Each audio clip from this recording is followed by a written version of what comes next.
Hello વિદ્યાર્થી મિત્રો, કેમ છો? મજામાં? દરેક વિદ્યાર્થીઓને જય સ્વામિનારાયણ. શ્રી સ્વામિનારાયણ ગુરુકુળ ફૂલસર પરિવાર વતી હું આપનું હાર્દિક સ્વાગત કરું છું. દરેક વિદ્યાર્થીઓ તમારું સ્વાસ્થ્ય તમારું સારું હશે અને દરેક વિદ્યાર્થીઓ છે એ અભ્યાસમાં આગળ વધે, મન લગાડીને છે કાર્ય કરે એ ભગવાન પાસે પ્રાર્થના કરીએ. આજના વિષયમાં એટલે કે ખાસ કરીને સામાજિક વિજ્ઞાન કે જેમાં આપણે આજે આગળ વધીએ તો ખાસ કરીને તમને ખ્યાલ છે કે 8મા પાઠ એટલે કે ભારતનું રાજ્ય બંધારણનું ઘડતર અને તેના લક્ષણો. અને વિદ્યાર્થી મિત્રો, આપણે અગાઉના ભાગ 1 અને ભાગ 2 માં એની માહિતી મેળવી ચૂક્યા છીએ કે ભાઈ બંધારણ એટલે શું, બંધારણની ઘડતર પ્રક્રિયા કેવી રીતે થાય, એ ઉપરાંત આમુખ કોને કહે છે, આપણું સંવિધાન શું છે, આપણા સંવિધાનમાં કઈ કઈ બાબતોનો સમાવેશ થયો છે, તેની સાથોસાથ આપણે છે અમુકનું એ મહત્વ પણ જોયું. અને મુખ્યત્વે જુઓ તો ખાસ કરીને અમુકના આધારસ્તંભો, કેટલા આધારસ્તંભો વિશે આપણે ચર્ચા કરી તો કે 3 આધારસ્તંભો. કયા કયા? તો ભાઈ લોકશાહી, સમાજવાદી અને બિનસાંપ્રદાયિકતા. ત્રણેય બાબતો વિશે છે આપણે ગયા લેક્ચરમાં કે જેમાં આપણે સવિસ્તરની બાબતોની ચર્ચા વિચારણા કરી. આજે વિદ્યાર્થી મિત્રો આપણે આગળ વધીએ તો બંધારણના મૂળભૂત લક્ષણો કે બંધારણમાં અમુક મૂળભૂત લક્ષણો છે એ સમાવેશ પામે છે. અને ખાસ કરીને અહીંયા બંધારણમાં મુખ્યત્વે જો તો ખાસ કરીને 1 થી 14 એ મૂળભૂત બંધારણો છે એ સમાવેશ થતો આપણે જોવા મળે છે. તો ચાલો વિદ્યાર્થી મિત્રો આપણે એક પછી દરેક મુદ્દાઓ વિશે આપણે ચર્ચા કરીએ અને એ બાબતમાં એટલે કે એ મુદ્દામાં કઈ કઈ બાબતોનો સમાવેશ થાય છે, કઈ વસ્તુ જોવા મળે છે, એ દરેક વિશે વિસ્તારથી આપણે માહિતી મેળવીએ. જેમાંનો પહેલો લક્ષણ એટલે કે લક્ષણ જુઓ તો લેખિત દસ્તાવેજ. એટલે કે ભાઈ આપણું બંધારણ કેવું છે તો કે લેખિત સ્વરૂપે તમને જોવા મળે છે. અને આપણને ખ્યાલ છે કે આપણું બંધારણ અમલમાં ક્યારે આવ્યું તો કે ભાઈ 26મી જાન્યુઆરી 1950 કે જ્યારે આપણું ભારતનું જે બંધારણ અમલમાં આવ્યું. તમને ખ્યાલ જ છે કે ભાઈ 26મી જાન્યુઆરી કે જેને પ્રજાસત્તાક દિવસ તરીકે પણ આપણે ઉજવીએ છીએ. તો એ 26મી જાન્યુઆરીના દિવસે આપણું બંધારણ એટલે કે 26મી જાન્યુઆરી 1950 ના રોજ આપણા ભારતનું એ બંધારણ અમલમાં આવ્યું. અને એ આપણા ભારતનું બંધારણ કેવું છે તો ભાઈ લેખિત સ્વરૂપે છે એટલે કે લેખિત દસ્તાવેજ છે કે જેમાં ખાસ કરીને બ્રિટન અને ઇઝરાયલના અપવાદ સિવાય ભારત સહિત દુનિયાના બધા જ લોકશાહી દેશોમાં બંધારણ લેખિત સ્વરૂપે છે. માત્ર કરીને 2 દેશો એટલે કે બ્રિટન અને ઇઝરાયલ એ 2 દેશોની જો વાત કરીએ તો ભારત સહિત જેટલા પણ દેશો છે દરેક દેશો કેવા છે? લોકશાહી દેશો છે. લોકશાહી એટલે તમને ખ્યાલ જ છે શું કોને કહેવાય તો કે લોકો વડે, લોકો માટેનું અને લોકો દ્વારા ચાલતું શાસન, જેને આપણે શું કહીએ છીએ? લોકશાહી કહીએ છીએ. અને વિદ્યાર્થી મિત્રો એમાં ખાસ કરીને જો ભારતના જો બંધારણની જો વાત કરીએ તો ભારતનું બંધારણ કેવું છે? લેખિત સ્વરૂપે છે. તેમાં ભારતની સામાજિક, ભૌગોલિક પરિસ્થિતિ, પૂર્વ ઇતિહાસને ધ્યાનમાં લઈને બંધારણ સભાએ બંધારણ લેખિત સ્વરૂપે રાખવાનું મુનાસિબ માન્યું છે. ચાલો કાલ સવાર પ્રશ્ન ઊભા થાય કે બંધારણમાં ઘટાડો આવેલો કાયદો કોઈ જોગવાઈ તો એનું મહત્વ શું છે, એમાં કઈ કઈ બાબતો જોવા છે. કદાચ કાલ સવારે કદાચ કોઈ વ્યક્તિ દ્વારા ઘટન કરવામાં આવે તો જ્યારે આપણી પાસે લેખિત સ્વરૂપે દસ્તાવેજ હશે તો આપણે એના વિશે કહી શકશું. ઉદાહરણ આપું, માની લો કે આપણા ઘરનું મકાન છે પણ એ તમારા ઘરનું મકાન ક્યારે બનાવશે તો ભાઈ એની માટે તમારા પાસે દસ્તાવેજ હશે, સરકારી છે ડોક્યુમેન્ટ હશે અથવા તો કોઈ પણ એ દસ્તાવેજના કોઈ કાગળ હશે તમારી પાસે તો તમે કહી શકશો કે ભાઈ આ મકાન મારું છે. શા માટે? એટલે મારી પાસે દસ્તાવેજ છે. હવે કેમ આપણી પોતાની ગાડી હોય તો આપણે પોતાની ગાડીનું છે એ લાયસન્સ હોય છે, આપણી ગાડીનું છે એ આરસી બુક હોય છે, એના કાગળ હોય છે, તો શું કહી શકો કે ભાઈ એ મારી માલિકીની છે. શા માટે? દસ્તાવેજ છે. તો અહીંયા પણ બંધારણ જે છે એ કેવું છે? લેખિત સ્વરૂપે છે જોવા મળે છે. અને ખાસ કરીને બંધારણ સભાના જેટલા પણ સભ્યો હતા એટલે કે સદસ્યો હતા કે જ્યારે બંધારણ ઘડતરની કામગીરી હાથ ધરવામાં આવી હતી તો ભવિષ્યની બાબતોને ધ્યાનમાં રાખીને એ દસ્તાવેજ છે એ કેવા સ્વરૂપે લખવામાં આવ્યો તો ભાઈ લેખિત સ્વરૂપે છે ની રચના છે તે જોવા મળે છે. આ વાત થઈ પહેલા લક્ષણની. બીજું લક્ષણ તો કે ભાઈ બંધારણનું કદ. હવે મોટા ભાઈ કદ એટલે કે ભાઈ એનું કદ કેટલી છે, લંબાઈ કેટલી છે, પહોળાઈ કેટલી છે. પણ અહીંયા જો કે ભાઈ એમાં કઈ કઈ બાબતોનો સમાવેશ થાય કારણ કે અહીંયા બંધારણનું કદ જોવા મળશે તો એમાં કઈ કઈ બાબતો મુખ્યત્વે છે તો ખાસ કરીને ભારતનું બંધારણ 22 ભાગોમાં વહેંચાયેલું છે એટલે કે લખાયેલું છે. કેટલા ભાગોમાં? 22 ભાગોમાં. અને 395 અનુચ્છેદો અને 8 પરિશિષ્ટ. પણ અત્યારે હાલમાં જો પરિશિષ્ટમાં શું થયો, વધારો થયો છે અને ત્યાં 12 પરિશિષ્ટો સાથે આપણું બંધારણ છે જોવા મળે છે. આ બંધારણમાં કેન્દ્ર અને રાજ્યોની શાસન વ્યવસ્થા, તેમના આંતર સંબંધો, લોકોના મૂળભૂત હક, લોકોના મૂળભૂત ફરજો, રાજનીતિના માર્ગદર્શક સિદ્ધાંતો, ન્યાયતંત્ર, ચૂંટણી પંચ, સ્થાનિક સ્વરાજ્યની સંસ્થાઓ કઈ ત્રણ? ગ્રામ પંચાયત, નગરપાલિકા અને મહાનગરપાલિકા, કે જેને આપણે શું કહીએ છીએ? સ્થાનિક સ્વરાજ્યની સંસ્થાઓ. તેમજ જે કાંઈ લઘુમતીઓ છે, પછાત વર્ગો છે, તેમજ જે કાંઈ વંચિત સમૂહમાંથીની ખાસ જોગવાઈ કે અહીંયા છે બંધારણમાં છે કરવામાં આવી છે. અને તેથી આપણું બંધારણ દુનિયામાં અન્ય બંધારણો કરતાં કેવું છે? વિસ્તૃત અને વિસ્તારપૂર્ણ છે. વિસ્તૃત રૂપે એ જોવા મળે છે કે જેમાં આપણા મૂળભૂત હકોનો સમાવેશ થાય છે, આપણી મૂળભૂત ફરજોનો સમાવેશ થાય છે, રાજનીતિના જે કાંઈ માર્ગદર્શક સિદ્ધાંતો છે એનો પણ સમાવેશ થાય છે. જો વિદ્યાર્થી મિત્રો આ દરેક બાબતોનો વિષય અભ્યાસ વિસ્તારથી આગળના પછીના પાઠમાં આપણે કરીશું. એટલે એ ખાસ કરીને બંધારણના મૂળભૂત હક, મૂળભૂત ફરજો, રાજનીતિના માર્ગદર્શક સિદ્ધાંતો, એ ઉપરાંત જે ન્યાયતંત્ર આપણું કાર્ય છે, ન્યાયતંત્ર, જે ચૂંટણી પંચ જે ચૂંટણી પ્રક્રિયા કરે છે એ દરેક બાબતોનો સમાવેશ, તેમજ જે કાંઈ લઘુમતીઓ છે, જે કાંઈ વંચિત સમૂહો છે, હરેક બાબતોને લગતી જોગવાઈ, એને લગતા નીતિ નિયમો, એને લગતી બંધારણીય જોગવાઈનો સમાવેશ થાય છે બંધારણમાં થાય છે. અને એ બંધારણના ગ્રંથમાં છે આ દરેક વસ્તુઓ છે એ જોવા મળે છે.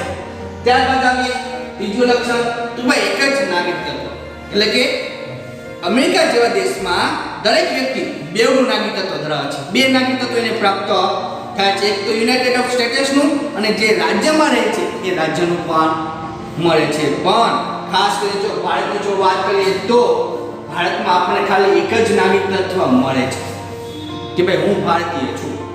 બાકી તમે જે કોઈ રાજ્યમાં કે કોઈ જિલ્લામાં કે કોઈ ગામમાં રહ્યો છો એનું નાગરિકત્વ તમને મળતું નથી, કારણ કે ભારત દેશના દરેક નાગરિકો એ ભારતીય છે. એ રાજ્ય પ્રમાણે છે એનું વિભાજન છે કરવામાં આવ્યું નથી, પરંતુ એક જ નાગરિકત્વ એટલે કે ભારતીય નાગરિકત્વ ધરાવીએ છીએ અને ત્યાં રાજ્યને અલગ નાગરિકત્વ જોવું કાંઈ છે નહીં. પણ હા, ખાસ કરીને જમ્મુ અને કાશ્મીરના જો રાજ્યોમાં જઈએ તો એને બે નાગરિકત્વો મળે છે. એક તો ભારતનું નાગરિકત્વ પ્રાપ્ત થાય છે અને બીજું કયું તો કે જમ્મુ અને કાશ્મીર રાજ્યનું નાગરિકત્વ પ્રાપ્ત થાય છે. અને તમને ખાસ ખ્યાલ છે કે ભાઈ કાશ્મીરમાં અમુક ભાગ કે જે પાકિસ્તાન વાળા છે એ કબજો જમાવેલો બેઠો જોવા મળે છે, જ્યારે અમુક ભાગમાં છે ભારત છે શાસન ચલાવે છે. તો જેના અનુસંધાને એ બાબતને ધ્યાનમાં રાખીને ખાસ એ સરકારે છે એ જમ્મુ અને કાશ્મીરના લોકોને બે નાગરિકત્વ આપ્યા છે. એક તો પોતાના રાજ્યનું અને બીજું શેનું તો કે ભારત દેશનું. એટલે બે રૂપે છે નાગરિકત્વ ધરાવે છે. બાકી જમ્મુ કાશ્મીર સિવાયના દરેક રાજ્ય માત્ર એક જ નાગરિકત્વ છે. કયું? ભારતીય, કે ભાઈ અમે ભારતીય છે. એ પછી ગુજરાત હોય, મધ્યપ્રદેશ હોય, આંધ્રપ્રદેશ હોય, બિહાર હોય, તમિલનાડુ હોય, કેરળ હોય, કોઈ પણ રાજ્ય હોય, એ દરેક રાજ્યમાં શું છે? એક જ નાગરિકત્વ મળે છે. ત્યારબાદ ચોથું લક્ષણની વાત કરીએ તો કે ભાઈ મજબૂત કેન્દ્રવાળું સમવાય તંત્ર, એટલે કે ભાઈ આપણું જે સમવાય તંત્ર જે વ્યવસ્થા જે કઈ વ્યવસ્થા પણ જેવું જોવા મળે છે એ કેવું છે? મજબૂત કેન્દ્રવાળું જોવા મળે છે.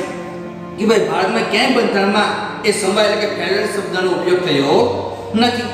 બંધારણ ભારતના રાજ્યોનો સંઘ એટલે કે યુનિયન ઓફ સ્ટેટ્સ તરીકે ઓળખે છે, કારણ કે રાજ્યોનો સંઘ, કારણ કે ભારત કોઈ એક રાજ્યનું બનેલું નથી, પણ અલગ અલગ રાજ્યોનો સમુદાય જ્યારે ભેગા થાય છે, જ્યારે સંઘ બને છે ત્યારે કાર્ય કરે છે. ના પણ ખ્યાલ છે કે ભારતના દરેક રાજ્યો એકબીજા સાથે જોડાયેલા જોવા મળે. દરેક રાજ્યોની શાસન વ્યવસ્થા, દરેક રાજ્યના નીતિ નિયમો, દરેક રાજ્યને જે કે બંધારણીય જોગવાઈ પણ એક સરખી જોવા મળે છે.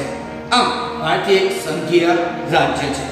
સંઘ શબ્દ દ્વારા ભારતમાં સંઘ એટલે કે કેન્દ્ર અને એકમ રાજ્યો વચ્ચે ક્યારે પણ બદલી શકાય નહીં, કારણ કે જો સંઘનો બીજો અર્થ કેન્દ્ર પણ થાય અને કેન્દ્રને સંઘ પણ તમે કહી શકો.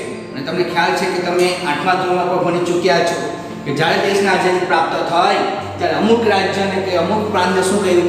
કેન્દ્રનો દરજ્જો આપવામાં આવ્યો. જ્યારે અમુક રાજ્યને તો કે રાજ્યનો દરજ્જો પ્રાપ્ત કરવામાં આવ્યો. પણ જે પહેલેથી જે કેન્દ્ર જે રાજ્યનો દરજ્જો ધરાવે છે એના સ્થાનમાં ક્યારેય કોઈ પરિવર્તન આવ્યું નથી. તેમજ ખાસ કરીને એક કાયમી સંબંધો લેખિત સ્વરૂપે બંધારણ સ્પષ્ટતા કરવામાં આવી છે કે આ કેન્દ્ર શાસિત પ્રદેશ છે અને આ રાજ્ય શાસિત પ્રદેશ છે. અને એકમ રાજ્યોને કેન્દ્રથી છૂટા પાડવાનો અધિકાર નથી, પણ જેટલા પણ રાજ્યો જોડાયેલા છે કે ભાઈ મહારાષ્ટ્ર હોય, બંગાળ હોય, અથવા તો ગુજરાત હોય, મધ્યપ્રદેશ હોય, અથવા તમિલનાડુ હોય, કેરળ, દરેક રાજ્યો શું છે કેન્દ્ર સાથે જોડાયેલા જોવા મળે છે. અને સંઘ સરકારને કેટલીક વિશેષ અને ચડિયાતી સત્તાઓ આપવામાં આવી છે. કેન્દ્ર સરકાર અને પ્રાદેશિક રાજ્ય સરકારો વચ્ચે સત્તાની સ્પષ્ટ વહેંચણી પણ કરવામાં આવી છે. તેને કેન્દ્ર સરકારના પણ કાર્ય અલગ છે, જ્યાં રાજ્ય સરકારને પણ અલગ કાર્ય સોંપવામાં આવ્યા છે. કારણ કે જ્યાં કેન્દ્ર સરકાર લાગુ પડશે ત્યાં કેન્દ્ર સરકાર કાર્ય કરે છે, અને જ્યાં રાજ્ય સરકાર લાગુ પડે છે ત્યાં રાજ્ય સરકાર છે લાગુ એ કાર્ય કરતો જોવા મળે છે.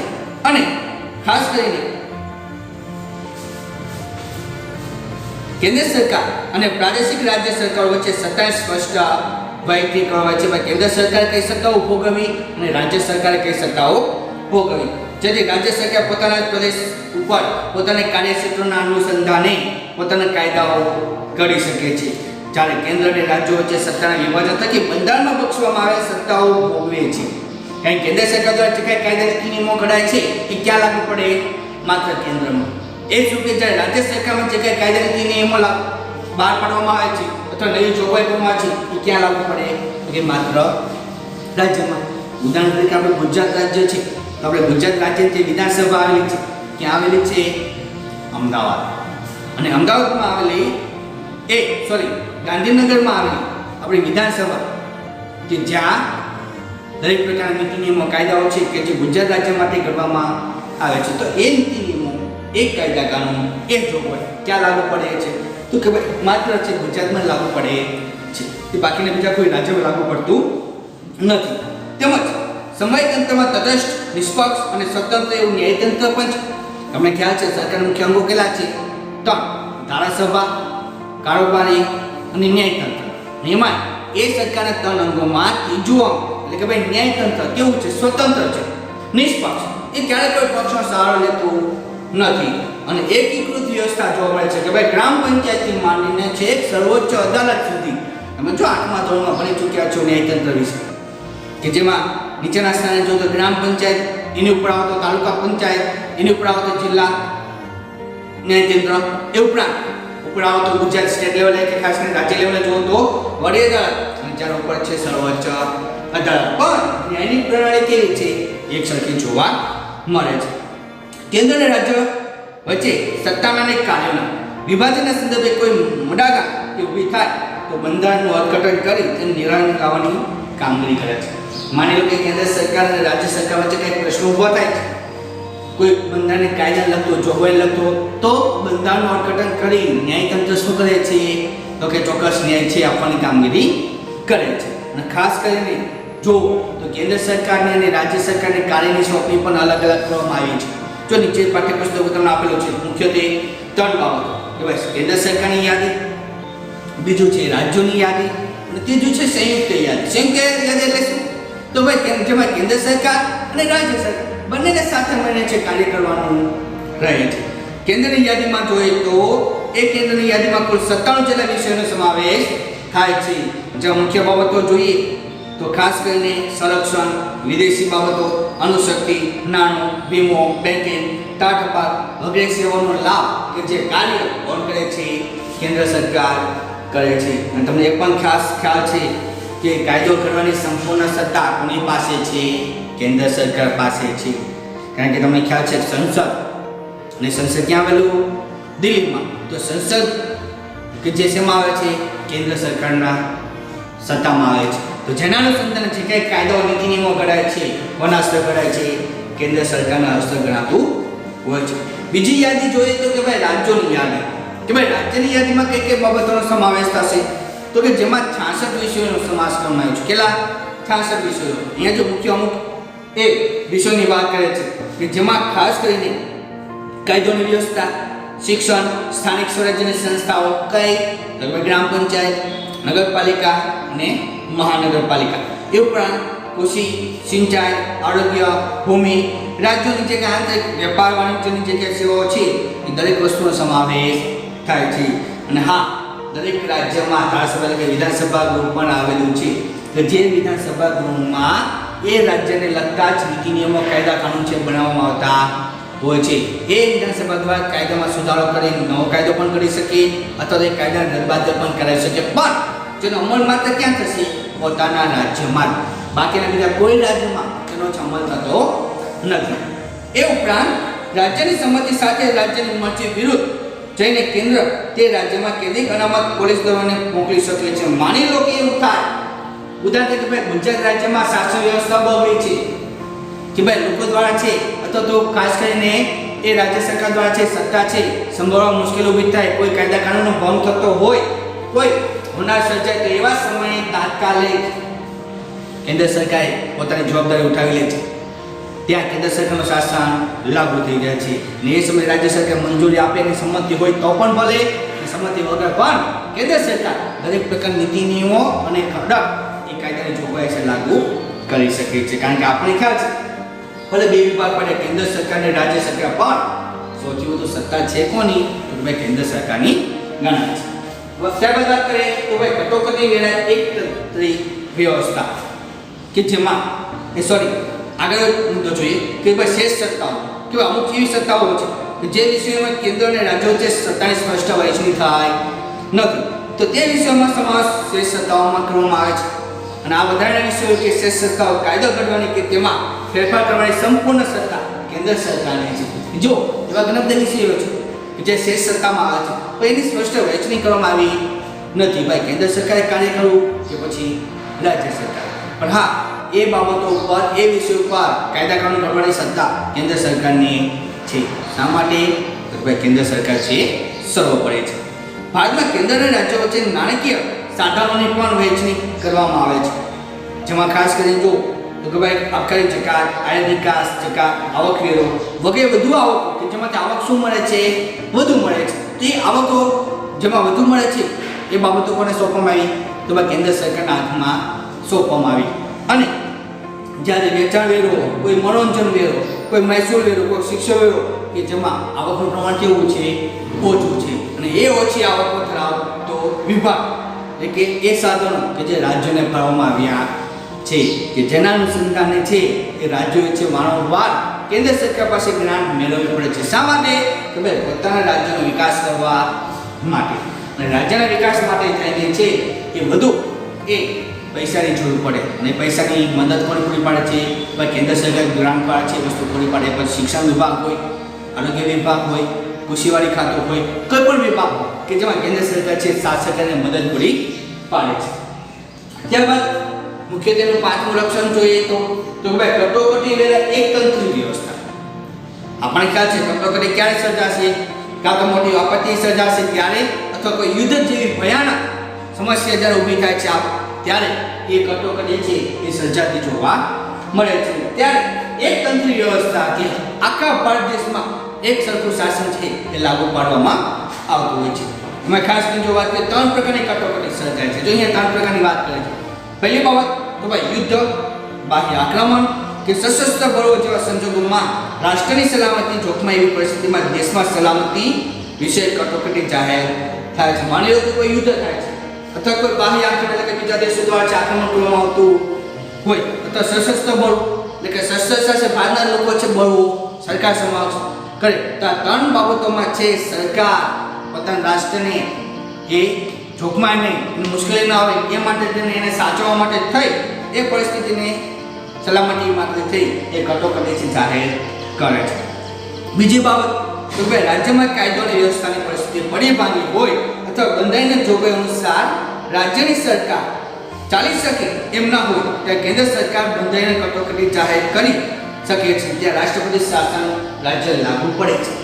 માની લો કે કોઈ મહારાષ્ટ્ર રાજ્ય છે તો મહારાષ્ટ્ર રાજ્યમાં છે એ શાસન વ્યવસ્થા જોખમાય છે, કોઈ કાયદા નીતિ નિયમનું પાલન છે લોકો કરતા નથી, તો એ રાજ્યની સલામતી માટે એટલે રાષ્ટ્રપતિ શું કરે છે તો કે ત્યાં કેન્દ્રનું શાસન લાગુ કરે, એટલે કે રાષ્ટ્રપતિ શાસન લાગુ કરે છે. ત્યારબાદ પછી રાજ્યના રાજ્યપાલ કે મુખ્યમંત્રી કોઈ પ્રકારે છે એને કામગીરી કરવાની હોતી નથી, પણ ત્યાં નીતિ નિયમો કાયદા કાનૂન કોને લાગુ પડે છે? રાષ્ટ્રપતિને લાગુ પડે છે, એટલે કે કેન્દ્ર સરકારના એ કાયદા કાનૂન લાગુ પડતા હોય છે. ત્રીજી જો બાબત જોઈએ કટોકટીની તો સતત ભાવ વધારાના કારણે નાણાંના મૂલ્યમાં ઝડપથી ધોવાણ થતો હોય ત્યારે નાણાકીય કટોકટી જાહેર કરી શકાય છે. માની લો કે સતત ભાવ વધારો થાય છે, ભાવ વધારો એટલે કે માની લો કે પેટ્રોલ અને ડીઝલ આપણે ઉપયોગ કરીએ છીએ, તો પેટ્રોલ અને ડીઝલમાં વારંવાર ભાવ વધારો થશે તો જેના અનુસંધાને સરકાર શું કરશે? નાણાકીય કટોકટી જાહેર કરે છે. જો આજે ઘણી બધી ચીજ વસ્તુઓ આપણે વાપરી છે, કે જે ચીજ વસ્તુનો ભાવ આજે સરકાર જ નક્કી કરે છે. માની લો કે મોટાભાગે જો પેટ્રોલ ડીઝલના ભાવ, જે પણ મોટાભાગે અનાજ કઠોળના ભાવ, તેલોના ભાવ, કે જે જીવન જોયેલી જે કે આપણે ચીજ વસ્તુઓ છે કે જેના ભાવ કોણ નિર્ધારિત કરે છે? સરકાર કરે છે. શા માટે? તો ભાઈ લોકોને કોઈ પ્રકારની મુશ્કેલી, કોઈ પ્રકાર સમસ્યા અથવા કોઈ પ્રકાર આપત્તિ ન સર્જાય એ માટે સરકાર કાર્ય કરે છે.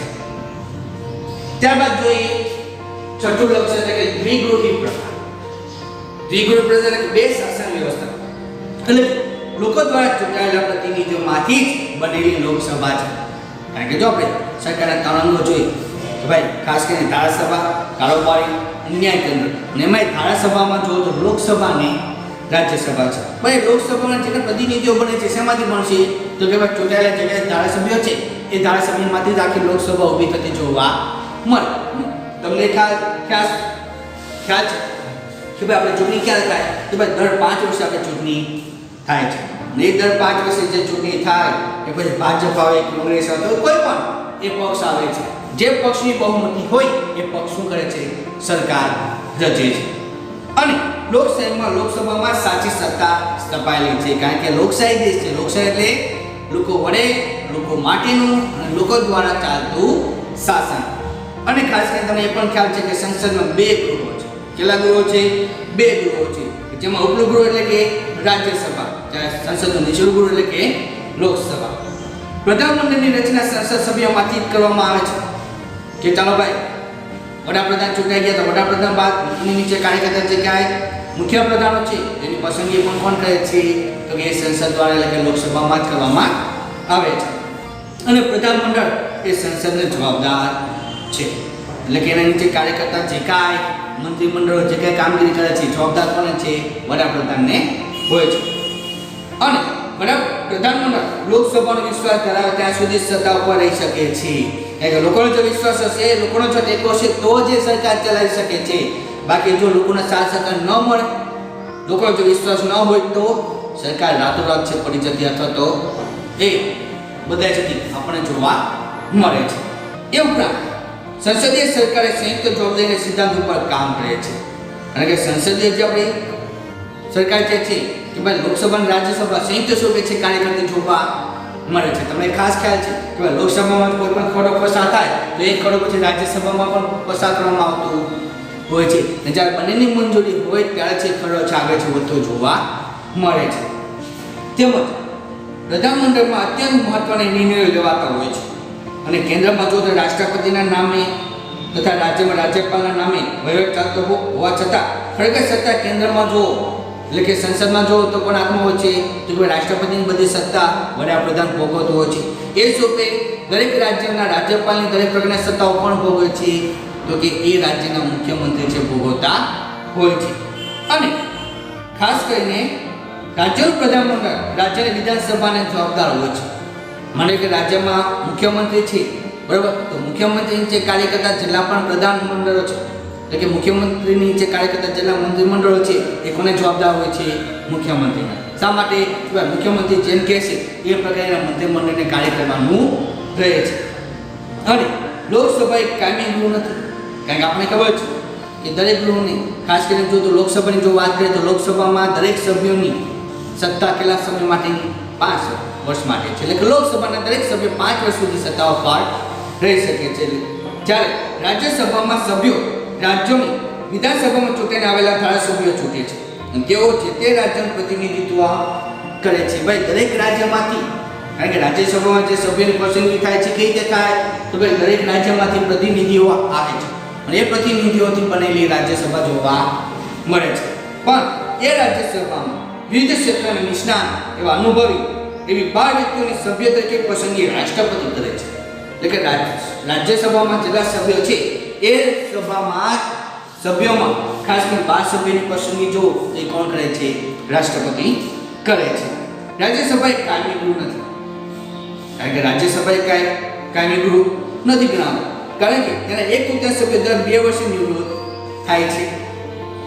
દર 2 વર્ષે જો તો એને ત્રીજા ભાગના સભ્યો શું થાય નિવૃત્ત થાય વળી એની જગ્યાએ છે વળી બીજા 3 છે એ રાજ્યસભાના સભ્યો છે ચૂંટાઈ આવતા હોય છે તેના સભ્યો ફરીથી ચૂંટવાને પાત્ર છે આમ રાજ્યસભાનો દરેક સભ્ય 6 વર્ષ સુધી સભ્યપદ ધરાવે છે કેટલા સમય સુધી 6 વર્ષ સુધી સભ્યપદ ધરાવે છે રાજ્યસભાની સત્તા ક્રમમાં છે ઓછી છે જ્યારે લોકસભાની સત્તાઓ વિશેષ ચડિયાતી અને નિર્ણાયક છે કારણ કે રાજ્યસભાનું સંપૂર્ણ વિસર્જન થતું નથી કારણ કે કેન્દ્ર સરકાર એટલે કે લોકસભા અને રાજ્યસભામાં જો તો સૌથી વધુ સત્તા કોની પાસે છે કેન્દ્ર સરકાર પાસે જોવા મળે છે ના પણ ખ્યાલ છે કે લોકસભા 5 વર્ષ થશે એટલે સંપૂર્ણપણે વિસર્જન પામે છે 5 વર્ષ થઈ ગયા સત્તા પૂરી દરેક ધારાસભ્ય ચૂંટાય વળી પાછી ચૂંટણી થશે જ્યારે રાજ્યસભામાં જોવા જાઓ તો દરેક સભ્યો એ 6 વર્ષ સુધી શાસન એટલે કે સત્તા પર રહે છે એટલે કે એ 5 વર્ષે કંઈ વિસર્જન પામતી નથી એટલે કે એ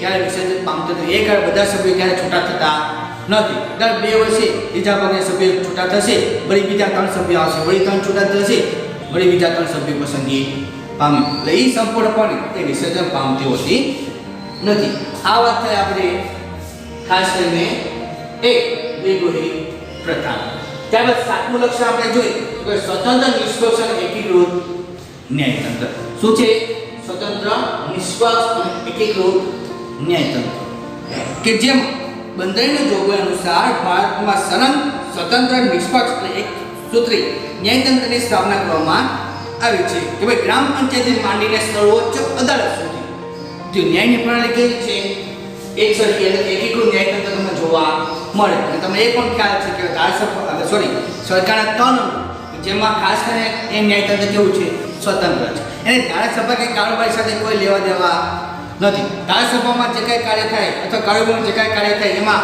એ બને ત્યાં સુધી દખલગીરી કરતું નથી હોતું અને જેની ટોચે જો તો સર્વોચ્ચ અદાલત પછી મધ્યમાં એટલે કે રાજ્ય કક્ષાએ વડી અદાલત ત્યારબાદ એની નીચે આવે એટલે જિલ્લા કક્ષાએ જિલ્લા અદાલતો ત્યારબાદ એની તાબાની અદાલતો એટલે કે ભાઈ તાલુકા કક્ષાએ જો તો તાલુકા અદાલતો જોવા મળે છે તેમજ ગ્રામ્ય કક્ષાએ જો તો ગ્રામ પંચાયતો પણ એ જોવા મળે છે એમ જ ખાસ કરીને સર્વોચ્ચ અદાલતના ચુકાદા ભારતમાં આવે તમામ અદાલતો માટે બંધન કરતા છે માની લો કે તાલુકા કક્ષાએ તમને ન્યાય નથી મળતો તમે ક્યાં જશો જિલ્લા કક્ષાએ માની લો કે જિલ્લા કક્ષાએ તમને ન્યાય નથી મળતો તમને એમ થાય છે કે મારી સાથે અન્યાય થાય છે તો તમે ક્યાં જશો વડી અદાલત અને વડી અદાલતમાં પણ તમને માને કોઈ સંતોષ ન થાય તો છેલ્લે તમે ક્યાં જશો સર્વોચ્ચ અદાલત અને સર્વોચ્ચ અદાલત તમને જે ન્યાય આપે એ આખરી ગણાય છે શા માટે કે ભાઈ સર્વોચ્ચ અદાલત ઉપરથી બીજી કોઈ અદાલત આવેલી નથી અને એનો નિર્ણય છે એ તમારે માન્ય ગણવું પડે છે તમારી માટે એ બંધન કરતા છે તેમજ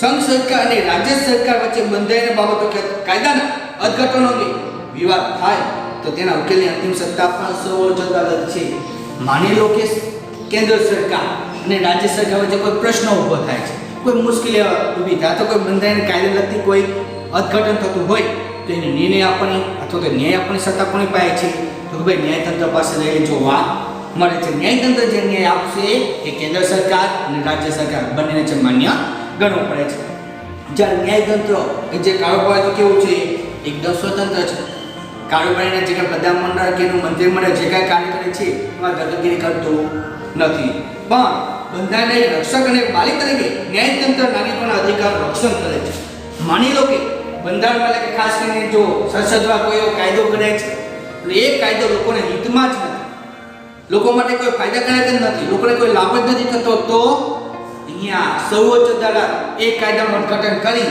એ કાયદાને રદબાતલ પણ કરાવી શકે છે એ કાયદાને નાબૂદ પણ કરાવી શકે છે કારણ કે એ સત્તા એ સર્વોચ્ચ અદાલત પાસે રહેલી છે ત્યારબાદ જોઈએ તો ભાઈ બંધારણમાં સુધારો કે ચાલો ભાઈ આજે બંધારણ દ્વારા આપણે ઘડતર પ્રક્રિયા જો કે જેમાં ઘણા બધા કાયદા કાનૂન છે ઘડાયા છે નવા નવા નીતિ નિયમો નવી નવી કાયદાની કલમો નવી નવી જોગવાઈ પણ એ બંધારણમાં સુધારો કરવો હોય તો શું થઈ શકે છે તમને ખ્યાલ છે વિદ્યાર્થી મિત્રો કે શું બંધારણમાં સુધારો થઈ શકે હા કારણ કે બંધારણમાં ચોક્કસ જોગવાઈ છે કે જેના અનુસંધાન છે એ કાયદાને સુધારી પણ શકાય છે એ કાયદાને છે રદ પણ કરી શકાય છે અને નવો કાયદો ઘડી પણ શકાય છે અને એમાં ખાસ કરીને જો તો 3 ભાગમાં છે એ ખાસ કરીને બંધારણમાં છે સુધારો શક્ય બને છે. કઈ ત્રણ બાબતો? તો પહેલું, અમુક જોગવાઈમાં સંસદના હાજર અને મત આપવા સભ્યોની સાદી બહુમતી સુધારો કરી શકાય.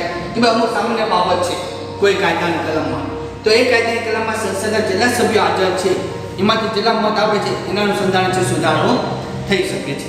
બીજી બાબત, તો ભાઈ અમુક જોગવાઈઓમાં કે ભાઈ અમુક કાયદાની કલમ એવી છે કે જેમાં સંસદના બંને ગૃહોની કુલ સભ્ય સંખ્યાની બહુમતી અને હાજર તેમજ મત આપતા સભ્યોની 2/3 સ્પષ્ટ બહુમતીથી ફેરફાર થઈ શકે છે. કારણ કે આપણને ખ્યાલ છે કે સંસદના મુખ્ય ગૃહો કેટલા છે? 2, બરોબર. તો 2/3 એટલે કે ખાસ કરીને એના ત્રીજા ભાગના સભ્યોની બહુમતી હોવી જરૂરી છે. કારણ કે લોકસભાના સભ્યો અને રાજ્યસભાના સભ્યો, તમને ખ્યાલ છે લોકસભાના સભ્યોની સંખ્યા કેટલી? 545. ત્યારે રાજ્યસભાના સભ્યોની સંખ્યા કેટલી? 250. તો બંને સભ્યોની બહુમતી એટલે કે બંને સભ્યો જે સંસદમાં હાજર રહેલા છે એમાં મત આપનાર સભ્યોની સંખ્યા એટલે કે એના 2/3 સભાના ત્રીજા ભાગના સભ્યોની બહુમતી હોવી જોઈએ, તો જ એક કાયદામાં ફેરફાર થઈ શકે. ત્રીજી બાબત, તો બંધારણના અમુક ભાગમાં સુધારો કરવા માટે સંસદના બંને ગૃહની કુલ સભ્ય સંખ્યાની બહુમતી તેમજ મત આપતા સભ્યો એટલે 2/3 બહુમતી ઉપરાંત અડધા કરતાં વધુ રાજ્યોની વિધાનસભા ગૃહોની મંજૂરી જરૂરી છે. કે ભાઈ અમુક એવા કાયદાઓ છે જે ગંભીરતાપૂર્વકના છે અથવા જે ખૂબ જ મહત્વના છે, તો માની કે એ કાયદામાં સુધારો કરવો છે, તો એ કાયદામાં સુધારો કરવો છે તો શું કરવું પડશે? તો કે ભાઈ લોકસભા અને રાજ્યસભાના બંને ગૃહોની સંખ્યા અને બંને ગૃહોની જે કુલ સંખ્યા અને એમાં પાછું 2/3 કે 2/3 એટલે કે ત્રીજા ભાગના લોકોની બહુમતી હોવી જોઈએ. અને સાથોસાથ ભારતના જેટલા રાજ્યો છે એ દરેક રાજ્યોના અડધા રાજ્યોની મંજૂરી હોવી જરૂરી છે. કે ભાઈ અડધા રાજ્યના વિધાનસભાના સભ્યો દ્વારા મંજૂરી હોય તો જ એ કાયદામાં પરિવર્તન થાય એટલે કે ફેરફાર થઈ શકે. બાકી તમને એ સંસદમાં ફેરફાર કરી શકાતું નથી. કારણ કે દરેક જોગવાઈ માટે, દરેક સુધારા માટે ચોક્કસ નિયમો છે, ચોક્કસ એની આખી કાર્યપ્રણાલી છે કે જેના અનુસંધાને એ બંધારણમાં સુધારો શક્ય બને છે. અને આજે તો કેન્દ્ર અને રાજ્યોના આંતરસંબંધો કે ઉચ્ચ ન્યાયતંત્રના માળખામાં સુધારો કરવાનો હોય ત્યારે કુલ રાજ્યોના ઓછામાં ઓછા અડધા રાજ્યોની સંમતિ કરી શકાય છે.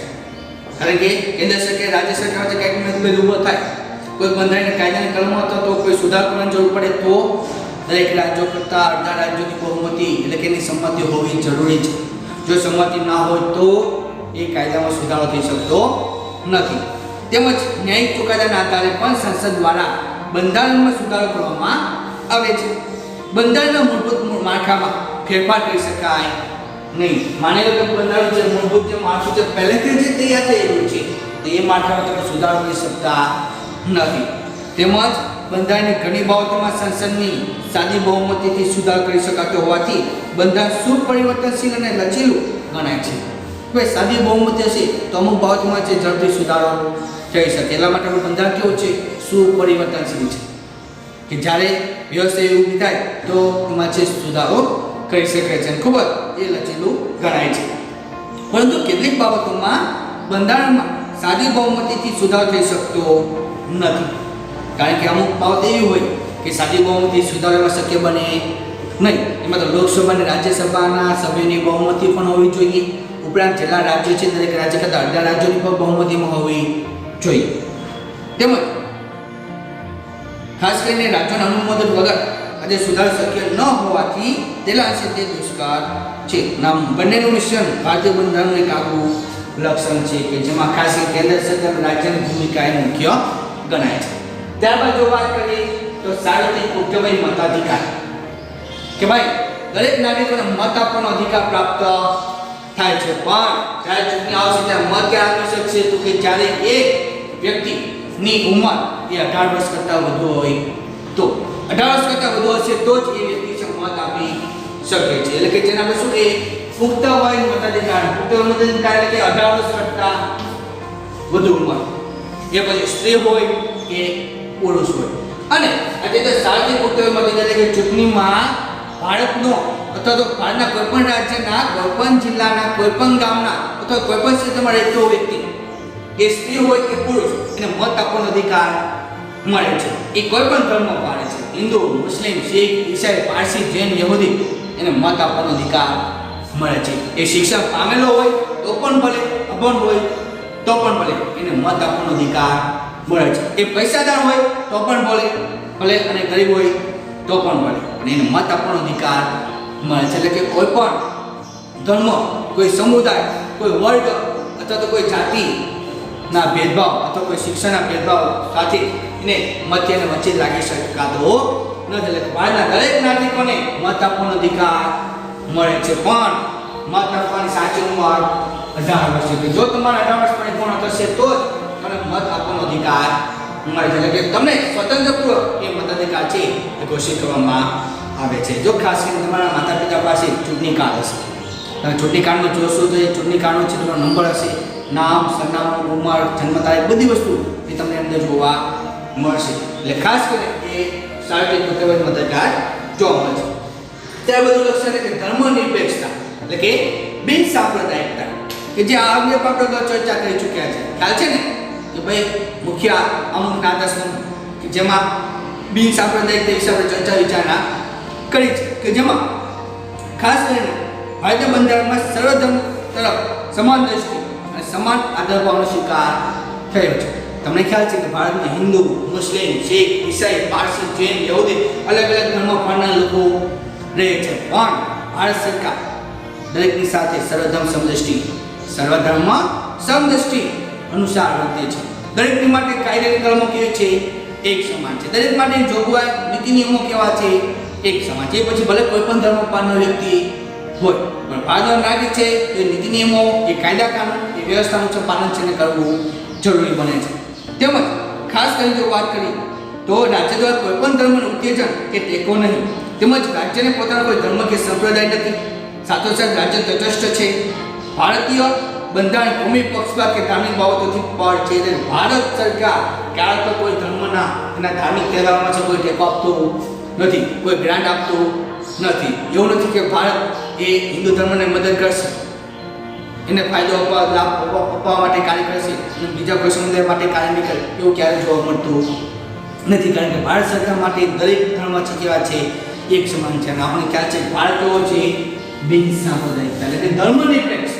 ભારત કોઈ સમુદાયનો કે કોઈ ધર્મનો બનેલો નથી. તમે એમ ન કહી શકો કે ભારત એ હિન્દુ ધર્મનો છે, ભારત એ મુસ્લિમ ધર્મનો છે અથવા શીખ ધર્મનો છે, બૌદ્ધ ધર્મનો છે. તમે ક્યારે એવું કહી શકતા નથી, કારણ કે ભારત દેશ કેવો છે? ધર્મનિરપેક્ષતા એટલે કે ધર્મનિરપેક્ષ એટલે કે બિન સાંપ્રદાયિક છે રાજ્ય છે. તેમજ ખાસ કરીને રાજ્ય કોઈ પણ નાગરિક પ્રત્યે ધર્મના આધારે ભેદભાવ રાખતું નથી. ધર્મના અનુયાયીઓને પોતાની પસંદગીની ધાર્મિક માન્યતા, શ્રદ્ધા અને આસ્થા અનુસારનું ધર્મનું પાલન કરવાની પ્રચારણ કરવાની સ્વતંત્રતા બંધારણમાં આપવામાં આવે છે. આજે ભારતનું કોઈ પણ નાગરિક પોતાના ધર્મને પરિવર્તન કરવું છે કરી શકે છે. શા માટે? સરકારે સ્વતંત્રતા આપી છે. આજે ભારતનું કોઈ પણ નાગરિક કે મારે હિન્દુ ધર્મમાંથી મુસ્લિમ બનવું છે, શીખ બનવું છે, બૌદ્ધ બનવું છે, એને સ્વતંત્રતા છે. તેમજ ભારતના દરેક નાગરિકને પોતાની માન્યતા અનુસાર વર્તવાની પણ આજે સ્વતંત્રતા છે ભારત આપે છે. પણ સાથોસાથ જો તો ભારતીય બંધારણમાં કેટલીક ધાર્મિક લઘુમતીઓને કેટલાક વિશેષ અધિકાર અને સવલતો આપવામાં આવી છે, જેમાં સમાન નાગરિક ધાર્મિક જોગવાઈ માર્ગદર્શક સિદ્ધાંતોમાં સમાવી લેવામાં આવી છે. અને આપણે જોવા મળે કે ખાસ કરીને SC/ST એટલે કે અનુસૂચિત જાતિ, અનુસૂચિત જનજાતિઓ, લઘુમતીઓ તેમજ પછાત વર્ગો માટે આજે સરકારે ખાસ જોગવાઈ કરી છે, એને ચોક્કસ વધારે લાભો આપ્યા છે. તો એના વિરુદ્ધ આપણે જઈ શકતા નથી. શા માટે? તો પહેલાથી બંધારણમાં જે છે એની જોગવાઈ છે કરવામાં આવી છે, એને લગતા જે કંઈ નીતિ નિયમો છે એ કરવામાં આવ્યા છે. તો એનો વિરોધ છે એ આપણે કરી શકતા હોતા નથી. ત્યારબાદ જોઈએ તો અદાલતની સમીક્ષા એટલે કે ભાઈ અદાલતની સમીક્ષા એટલે કે બંધારણનું એક વિશિષ્ટ લક્ષણ છે. સંઘ અને રાજ્યો દરેક પોતાના કાર્યક્ષેત્રમાં જ રહીને જે કામ કે વહીવટ કરે એ જોવાની સત્તા મને છે અદાલતને સોંપવામાં આવી છે. આજે ધારાસભા, કારોબારી બંને વિભાગો એટલે કે સરકારના બંને અંગોમાં જેને જે કાર્ય સોંપવામાં આવ્યું છે એ કાર્ય પરિપૂર્ણ કરે છે કે નહીં એ જોવાની જવાબદારી કોની છે? તો કે ભાઈ ન્યાયતંત્રની બને છે, એટલે અદાલતની બને છે.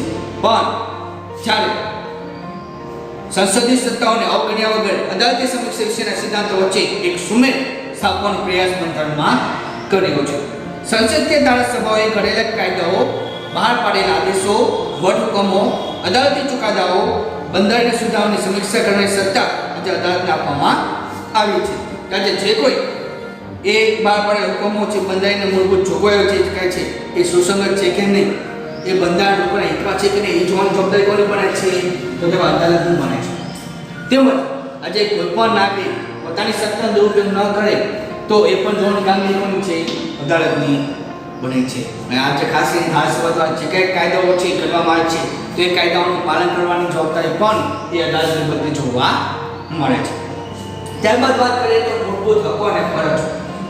આપણે ખ્યાલ છે કે ભારતના બંધારણમાં મૂળભૂત લક્ષણોમાં જો તો એક લક્ષણ મૂળભૂત હક અને ફરજો પણ છે કે આજે ભારતના તમામ નાગરિકોને ચોક્કસ મૂળભૂત હક અને મૂળભૂત ફરજો આપવામાં આવી છે. મૂળભૂત હક એટલે માનવના અધિકાર. મૂળભૂત હક તમે ખ્યાલ છે ખાસ કરીને ભારતના તમામ નાગરિકોને જો તો મૂળભૂત 6 અધિકારો તમને પ્રાપ્ત થયા છે. સ્વતંત્રતાનો અધિકાર, સમાનતાનો અધિકાર અથવા તો ધાર્મિક સ્વતંત્રતાનો અધિકાર, શિક્ષણ મેળવવાનો અધિકાર, સાંસ્કૃતિક અધિકાર તેમજ બંધારણીય શોષણ વિરોધી અધિકાર. તો દરેક પ્રકારના અધિકારો આજે મળે છે. તો એ અધિકારો પ્રત્યે જવાબદારી એટલે કે તમારી ફરજો નિભાવવાની રહે છે. એટલે ખાસ કરીને મૂળભૂત હકો અને મૂળભૂત ફરજો એનો સમાવેશ પણ એ બંધારણમાં કરવામાં આવ્યો છે.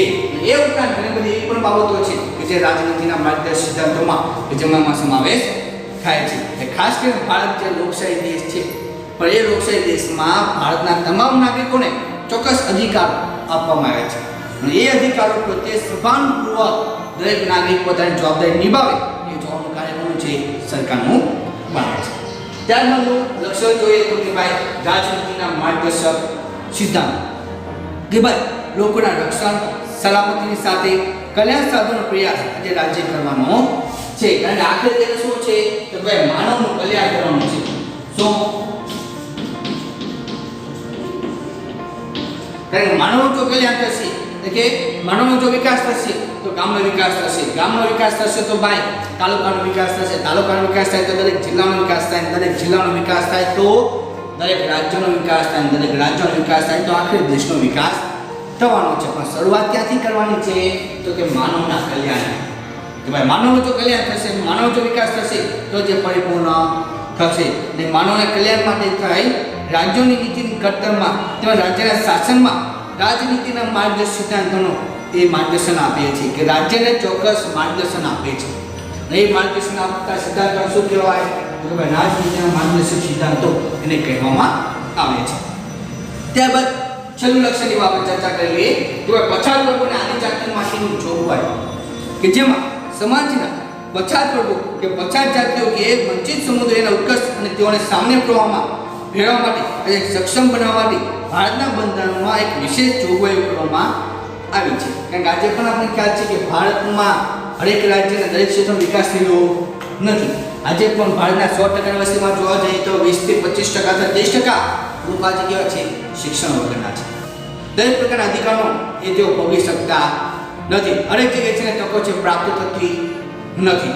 તો ખાસ કરીને ધારાગૃહોમાં સ્થાનિક સ્વરાજ્યની સંસ્થાઓ એટલે કે ખાસ કરીને ગ્રામ પંચાયત, નગરપાલિકા કે મહાનગરપાલિકાની ચૂંટણીઓમાં એ રાજકીય પ્રતિનિધિત્વ પૂરું પાડે.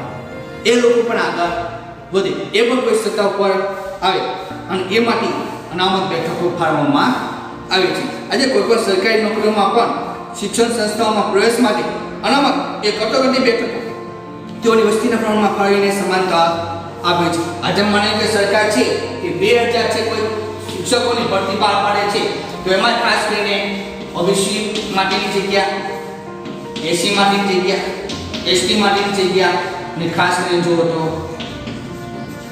જનરલ ઉમેદવાર માટેની પણ જગ્યાઓ. તો જેટલી જગ્યાઓ છે તો દરેકને એનો લાભ મળે, દરેક નાગરિકો એ સમુદાયને એ જાતિના લોકો છે એમાં જોડાય તો એ જોવાનું આજે કામ કોણ કરે છે તો ભાઈ સરકાર કરતી જોવા મળે છે. ને સમુદાયની સંખ્યાના આધારે છે એ સંખ્યાઓ છે એમાં વિભાજન કરવામાં આવે છે. અને આજે તો એ પછાત જાતિના બાળકોને શિક્ષણ પ્રાપ્ત થાય તેની સાથે શિક્ષણની સાથે શિષ્યવૃત્તિઓ પણ આપવામાં આવે છે, ઘણી બધી સવલતો પણ આપવામાં આવે છે. અને અમુક ક્ષેત્રમાં અમુક શિક્ષણના પ્રવાહમાં જો તો ફી માફીની સગવડો પણ જે લાભ કે હકારાત્મક ભેદભાવનો કે રક્ષણાત્મક ભેદભાવની નીતિનો ખાસ પ્રબંધ એ બંધારણમાં કરવામાં આવ્યો છે કે જેમાં અમુક ચોક્કસ શિક્ષણ ક્ષેત્રમાં આગળ વધે છે તો શિષ્યવૃત્તિઓ તો મળે જ છે પણ અમુક ક્ષેત્રમાં એની માટે ફીની માફીની પણ જોગવાઈ છે. શા માટે તો કે આજે દેશના વિકાસમાં એ લોકોની પણ ભૂમિકા મહત્વની છે. કે આજે જનરલ ઉમેદવાર ઓબીસીના ઉમેદવાર આગળ વધી જશે, પણ ખાસ અનુસૂચિત જાતિ અને અનુસૂચિત જનજાતિ એટલે ખાસ કરીને પછાત વર્ગો અને ખાસ કરીને આદિજાતિ, કારણ કે આજે પણ જો ઘણો બધો માનવ સમુદાય કે જે જંગલ પ્રદેશોમાં વસવાટ કરે છે, કે આજે પણ તેઓ જો સમાજથી દૂર રહેતા જોવા મળે છે, શિક્ષણથી દૂર રહેતા તમને જોવા મળે છે, સરકાર દ્વારા મળતા જે કંઈ લાભો છે એ લાભોને પ્રાપ્ત થતા નથી. તો દરેક પ્રકારની જોગવાઈ અનુસાર એ લાભો પ્રાપ્ત થાય, એનો વિકાસ થાય, એ માટે જોવાની જોગવાઈ જે બંધારણમાં કરવામાં આવી છે. તો વિદ્યાર્થી મિત્રો, આજે 1 થી 14 મુદ્દાઓ એટલે કે 1 થી 14 લક્ષણો વિશે આપણે ચર્ચા વિચારણા કરી કે જેના અનુસંધાને બંધારણના મૂળભૂત લક્ષણો જે સિદ્ધ થતા જોવા મળે છે. અહીંયા છે તમારો જે 8મો પાઠ જે છે બંધારણ અહીંયા પૂરો થાય છે. ખાસ વિદ્યાર્થી મિત્રો, આ પાઠનો જે કે સ્વાધ્યાય જે છે એ તમારા પાઠ્યપુસ્તકમાં લખવાનો રહેશે. અને હા, નિયમિતપણે છે અભ્યાસ તમારે કરવાનો છે. જો તમે વાંચન કરશો કે સમાજ વિશે એવો છે કે તમે જેટલું વાંચશો એટલું બધું તમને યાદ રહેશે, જેટલું બધું યાદ રહેશે એટલું તમે બધું લખી પણ શકશો. તો વિદ્યાર્થી મિત્રો, અહીંયા જ આપણે પાઠનું છે પૂર્ણાવતિ કરીએ છીએ અને ખાસ હવે પછીના પીરિયડમાં છે નવા પાઠ સાથે છે આપણે શરૂઆત કરશું. દરેક વિદ્યાર્થીઓને જય સ્વામિનારાયણ. અસ્તુ.